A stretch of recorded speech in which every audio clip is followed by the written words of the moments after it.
Olá, queridos amigos. Vamos então começar o nosso evangelho de hoje, como sempre, com uma prece. Deus nosso Pai, querido amigo, esteja conosco neste momento, nos dando o teu amparo, ajudando as nossas mentes a se abrirem para que nós possamos entender o evangelho de Jesus, porque ainda somos muito pequenos nesse conhecimento e nesse entendimento. Que o teu amor se faça presente entre todos, hoje e sempre, que assim seja. Então, na nossa lição de hoje, nós vamos falar sobre paciência ou perdão. Qual dos dois? Qual dos dois Jesus usou em determinado momento na sua vida? Então, nós temos aqui do livro Boa Nova, de Humberto de Campos. Esse livro ele fala de passagens do Mestre. E tem uma passagem que Jesus vai a Nazaré fazer uma pregação, levar o seu evangelho ali naquele lugar. E aí ele sai com os discípulos e vai até Nazaré. Até aquele momento estava tudo perfeito, tudo dando certo, todas as pregações, todas as palavras foram maravilhosas, lindas. Em Nazaré já começou as coisas a ficar diferentes. As pessoas agradeciam Jesus pelas bênçãos recebidas, pelos doentes que se recuperaram, pelas pessoas que tiveram bastante consolo nas suas dores, e as pessoas ficavam felizes. Mas essa pregação que ele foi fazer em Nazaré, ela trouxe uma reação muito ruim aos judeus rigoristas. Por quê?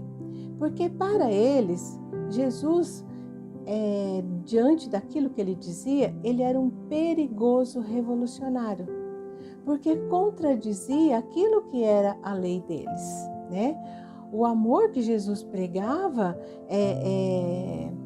quebrava aqueles antigos princípios da lei judaica, que os grandes mandam, os pequenos obedecem. E os senhores da terra, então, observavam as conversas dos seus escravos, observando tudo o que eles diziam com bastante atenção, que dava muito respeito àquilo que Jesus dizia. E para eles não era bom aquela conversa que a pregação que Jesus fazia. Então, eles começaram a achar que Jesus era um conspirador vulgar que desejava levantar a ira contra Herodes. Ele presumia na figura de Jesus um feiticeiro comum. Então, essas controvérsias levou a viagem de Jesus a Nazaré a ter grandes dificuldades, porque muitos dos adversários das suas ideias, que eram renovadoras, procurando neutralizar ela por meio de notícias falsas, dizendo coisas que não eram verdade. Até hoje isso é fato ainda, Jesus então sentiu de perto a delicadeza da situação contra a primeira investida dos inimigos gratuitos da sua doutrina.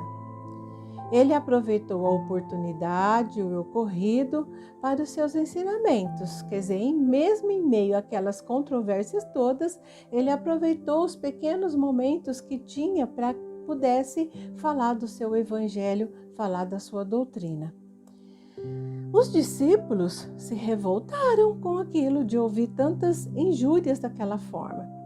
Filipe e Simão questionaram seriamente alguns senhores da região, trocaram até palavras ásperas e com isso houve gargalhadas, ironias, apreciações menos dignas, espírito do mal, chamaram aquela pregação que Jesus fazia, que ele era inimigo de Moisés, que ele era partidário de príncipes desconhecidos, que ele era traidor do poder político de Antipas, que ele era filho de Satanás. Foram tantas as observações tristonhas, né, e inverdades que eles disseram. Pedro e André advogavam a favor do mestre com expressões incisivas e sinceras. Tiago aborrecia-se com a análise dos companheiros. Levi protestava, desejando instituir debates públicos para que pudesse se evidenciar a superioridade dos ensinos do Messias. Jesus, contudo, compreendeu os acontecimentos e calmamente ordenou a retirada, afastando-se da cidade com um tranquilo sorriso. Voltaram para Cafarnaum e os discípulos continuaram em discussões e estranhamento de que Jesus nada dissesse sobre aquilo. E eles, como que Jesus não disse nada, que foi tanta coisa que disseram contra ele? Bem, passando alguns dias, Pedro e Filipe, eles foram até Jesus e os discípulos também, e Pedro disse assim: Mestre, chamaram-vos de servo de Satanás, e reagimos prontamente. E Filipe então disse também: observamos que por vós mesmo nunca vos colocaria uma contradita nisso. Por isso, revidamos os ataques com maior força das nossas expressões. Jesus, que meditava com uma doce serenidade num olhar profundo, enquanto os dois contemplavam, ansiando pelas suas palavras de franqueza e amor. Afinal, saindo de suas reflexões silenciosas, o mestre interrogou. E eu vou ler, porque aí fica difícil para mim falar as palavras de Jesus, né? Quem me dera eu pudesse falar como Jesus. E o mestre então disse para ele: acaso podemos colher uvas nos espinheiros? De modo algum me empenharia em Nazaré numa contradita estéril aos meus opositores. Contudo, procurei ensinar que a melhor réplica é sempre a do nosso trabalho, do esforço útil que nos seja possível. Nesse particular, não deixei de operar na minha esfera de ação, de modo a produzir resultados na nossa excursão, tornando-a proveitosa sem desdenhar as palavras construtivas no instante oportuno. De que serviriam as longas discussões públicas com grande quantidade de desonra e zombarias? Ao final teríamos apenas menores probabilidades para o triunfo glorioso do amor e maiores motivos para a separatividade e odiosas dissensões. Só devemos dizer aquilo que o coração pode testificar mediante atos sinceros, porque de outra forma as afirmações são simples ruído sonoro de uma caixa vazia. Simples ruído sonoro de uma caixa vazia. E aí então Filipe perguntou: Mestre, a verdade é que a maioria de todos que compareceram à pregação do Nazaré falaram mal de vós. Aí Jesus disse para eles: não será vaidade, porém, exigirmos que toda a gente faça de nossa personalidade elevado conceito? Nas ilusões que as criaturas da terra inventaram para a sua própria vida, nem sempre constitui bom atestado da nossa conduta o falarem todos bem de nós indistintamente. Agradar a todos é marchar pelo caminho largo, onde as mentiras te convenções. Servir a Deus é tarefa que deve estar acima de tudo e, por vezes, nesse serviço divino, é natural que desagrademos os mesquinhos. Seria os mesquinhos interesses humanos. Filipe, sabes de algum emissário de Deus que fosse bem apreciado no seu tempo? Todos os portadores da verdade do céu são incompreendidos de seus contemporâneos. E aí Pedro, então, disse a Jesus: nos acontecimentos mais fortes, então, não devemos utilizar as palavras enérgicas e justas? Aí Jesus respondeu para ele: em toda circunstância, convém naturalmente que se diga o necessário, porém, é também imprescindível que não se perca tempo. E Pedro ainda perguntou a Jesus sobre a hipótese do malfeitor estar com a atitude de lobo na pele de cordeiro. O que se faria? Jesus respondeu para ele que o perdão não exclui a necessidade da vigilância, assim como o amor não dispensa a verdade.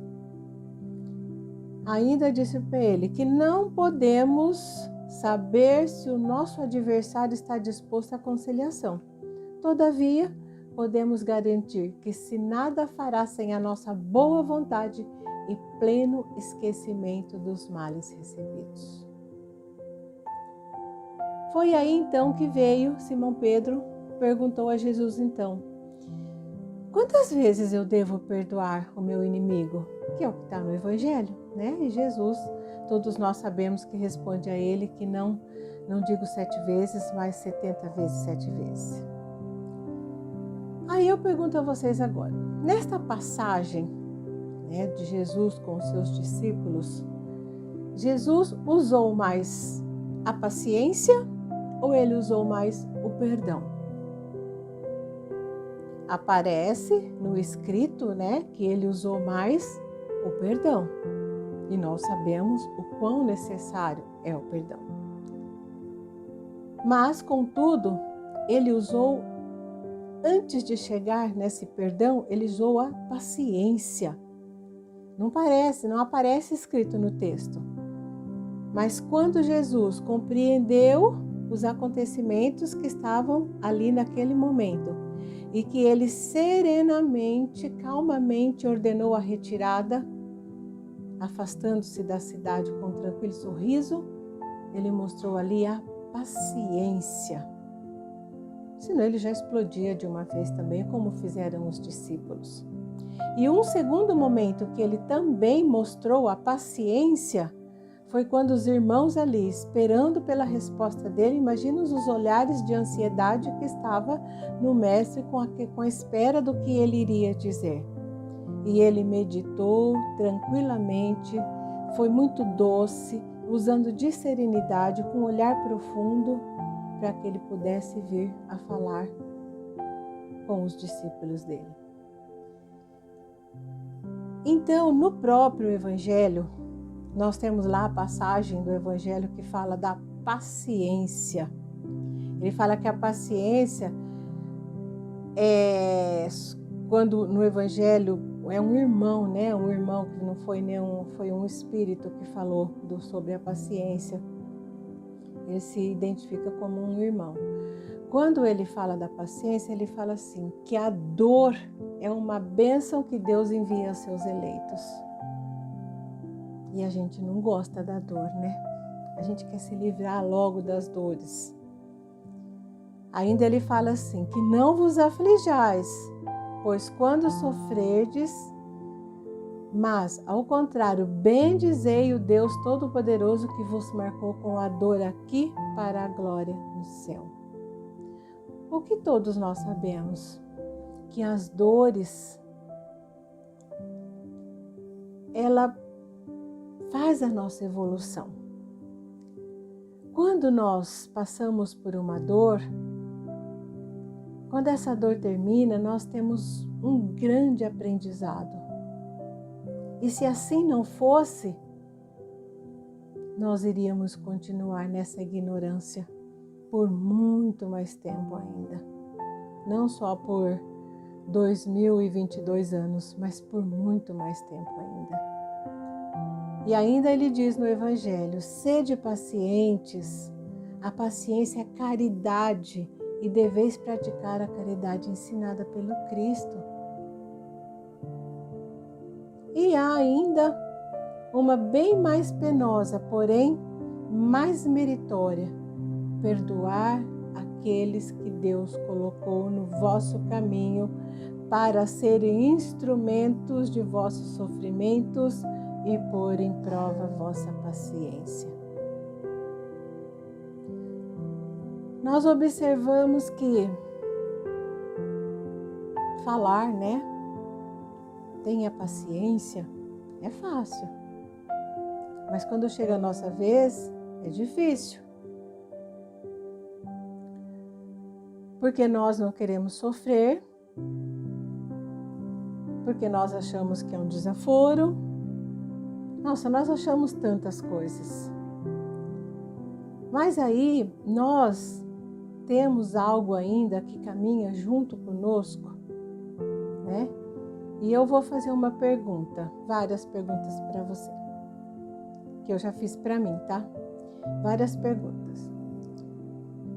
Se você vive angustiado no trânsito, se você sente que a qualquer momento vai explodir no trabalho, se você só consegue fazer com que seus filhos te obedeçam com gritos, se você briga constantemente com o seu marido ou com sua esposa, e você não consegue esperar com coragem pelas inevitáveis dificuldades da vida, você vive num sofrimento. A ansiedade é sua parceira.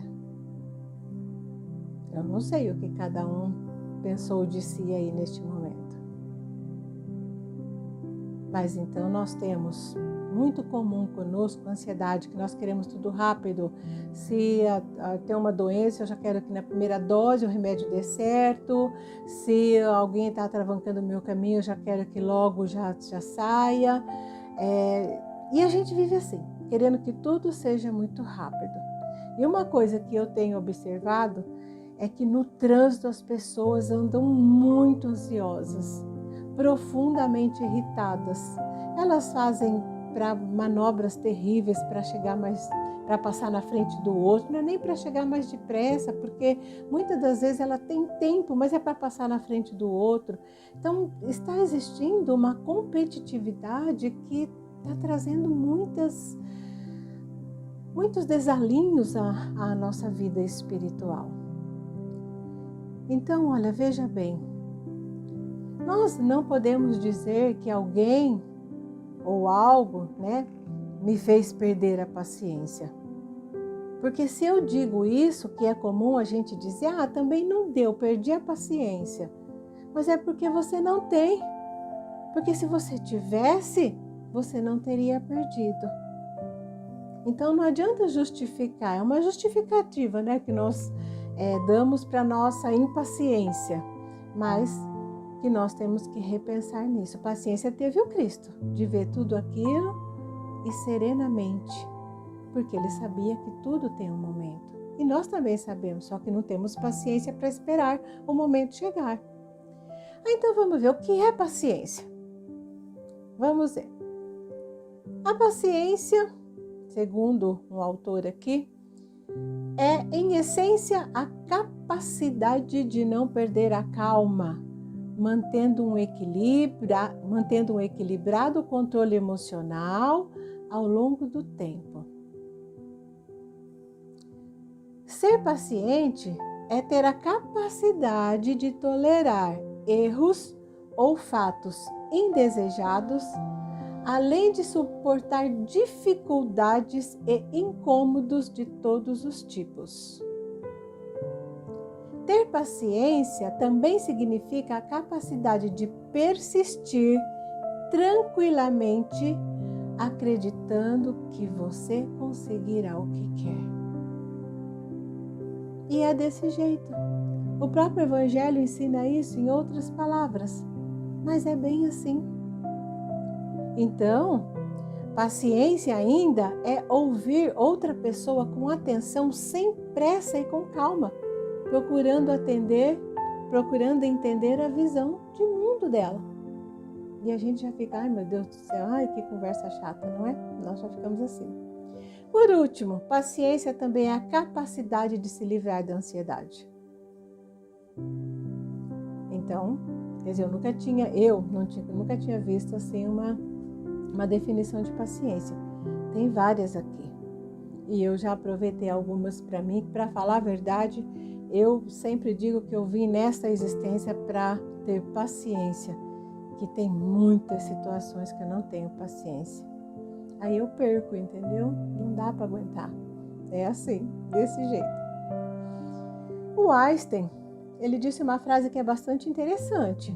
Ele diz assim: não é que eu sou tão inteligente, apenas me dedico aos problemas por mais tempo. Em outras palavras, com paciência se pode chegar a grandes resultados. Então, olha, eu achei interessantíssima essa frase do Einstein. Não é que eu seja tão inteligente, apenas me dedico aos problemas por mais tempo. Talvez nós fôssemos mais bem-sucedidos se nós dedicássemos mais tempo aos problemas. Porque nós queremos nos livrar dos problemas assim muito rápido. Né? Ai, não tem jeito, ai, isso nunca acaba nunca, ai, é sempre uma reclamação. E se nós nos dedicássemos a ele afinco, como eu posso resolver? O que eu vou pensar? Quem que pode me ajudar? Buscar essas soluções, eu acho que nós estaríamos trabalhando em cima do problema e não querendo fugir do problema. E se nós trabalharmos em cima do problema, ele fica mais fácil.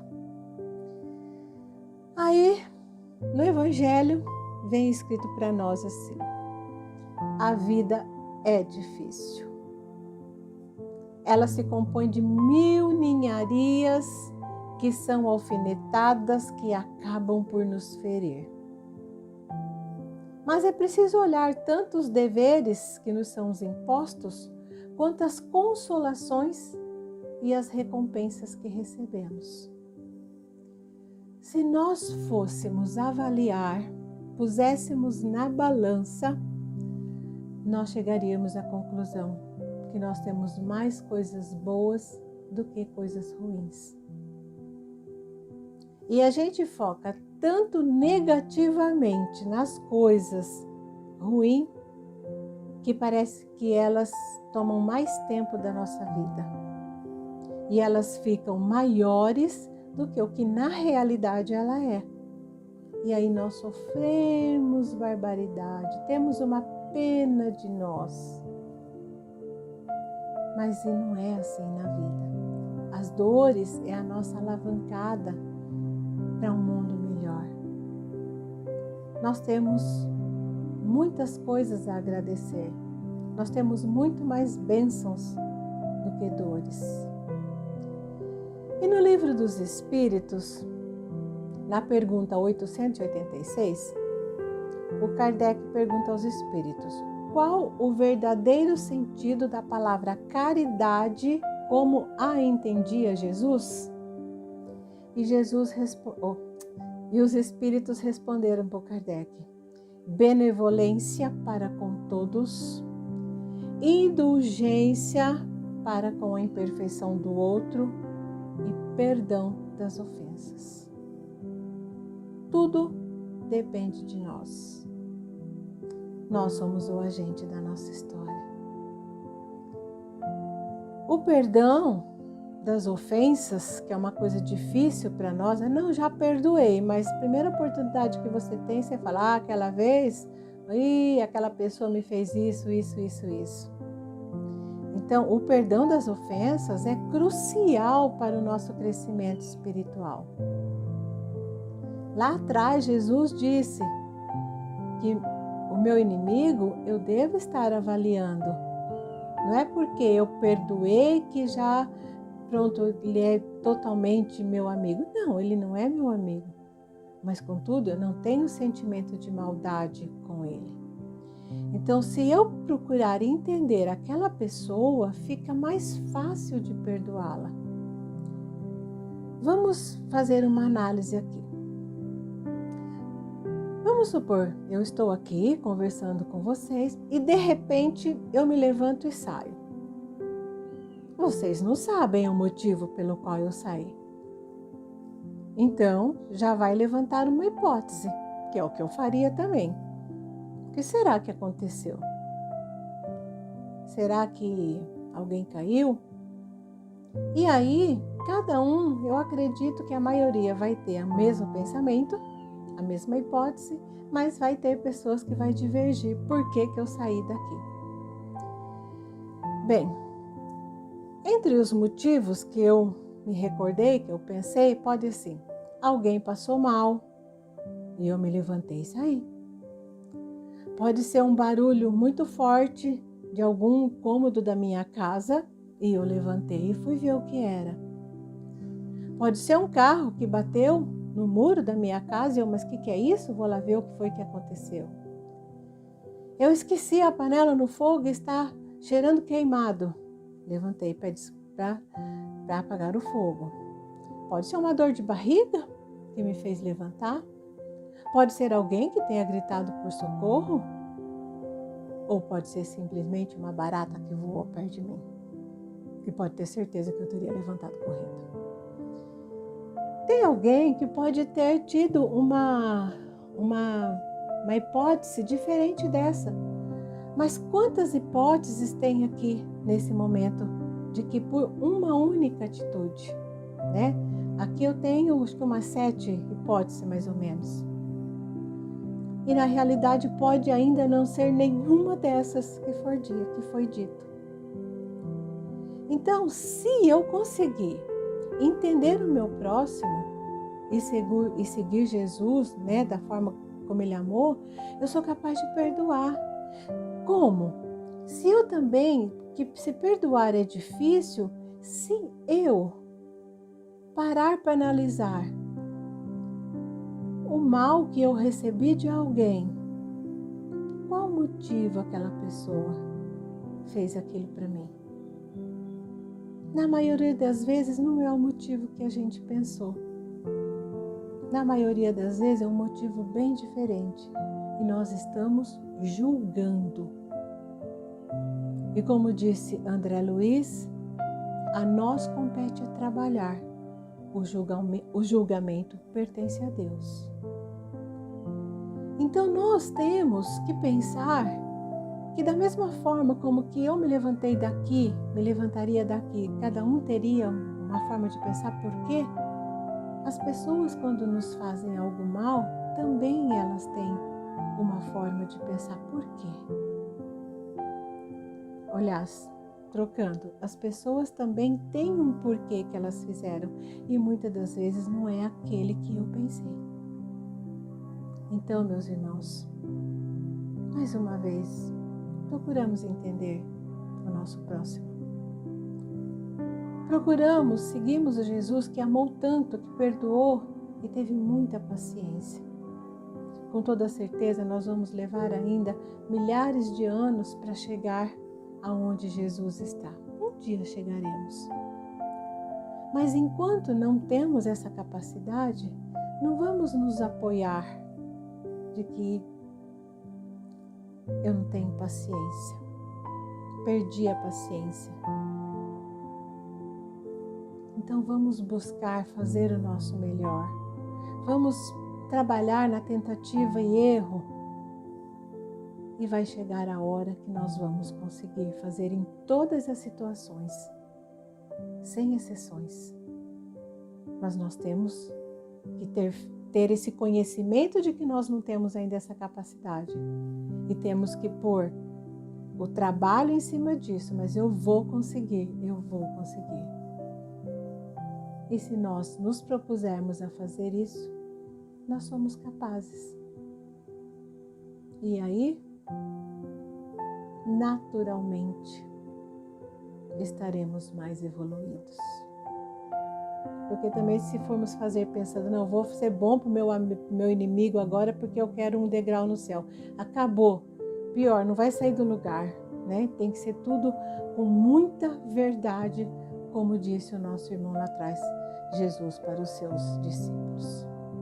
Muito obrigada.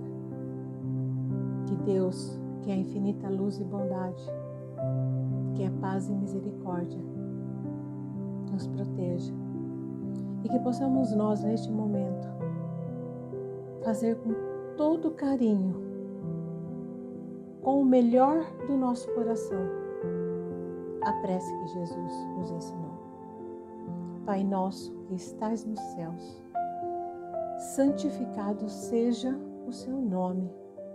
Venha a nós o teu reino, seja feita a tua vontade, assim na terra como em toda parte. O pão nosso de cada dia nos dai hoje. Perdoa as nossas dívidas na medida em que perdoamos os nossos devedores. Não nos deixes, Senhor, cairmos em tentação. Livra-nos de todo mal, porque teu é o reino, o poder e a glória para sempre. Que assim seja. Muito obrigada, meus queridos. Um grande beijo, um grande abraço e que fiquemos todos com o nosso Pai.